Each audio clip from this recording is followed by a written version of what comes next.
Hello children, welcome to Asha education. आज हम करेंगे हिंदी की ग्रामर, सकर्मक क्रिया और अकर्मक क्रिया।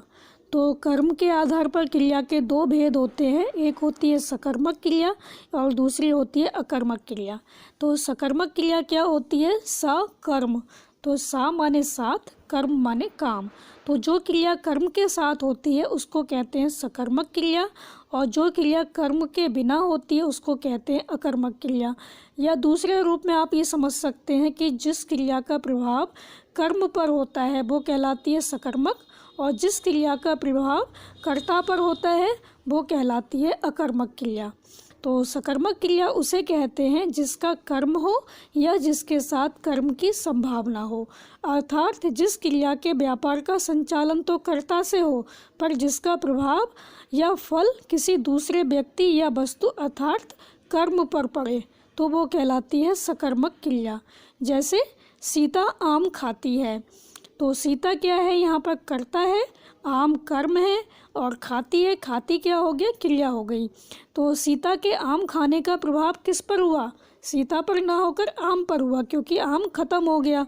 तो यहाँ पर इसका जो काम किया उसका प्रभाव किस पर हुआ? क्रिया का प्रभाव कर्म पर हुआ, तो यहाँ पर होगी सकर्मक क्रिया। तो आप मोटे रूप से ये समझ लीजिए, जो क्रिया की है उसका प्रभाव अगर कर्म पर होता है तो वो होती है सकर्मक, और जिस क्रिया का प्रभाव कर्ता पर होता है तो वो होती है अकर्मक क्रिया। जैसे हम कहें मोहन भागता है, तो मोहन भागता है तो इसमें क्या होगा? अकर्मक क्रिया होगी।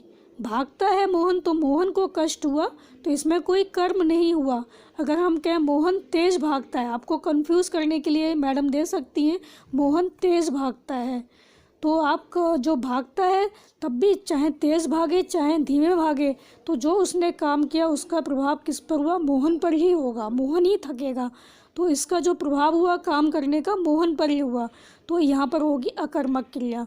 तो सकर्मक क्रिया को एक पहचान ये भी है कि इसका जो क्वेश्चन बनता है वो क्या से बनता है, तो इसका आंसर आ जाता है। जैसे हम कहें सीता क्या खाती है, तो सीता आम खाती है, तो सीता ने क्या खाया? आम खाया, तो ये हो गई सकर्मक क्रिया।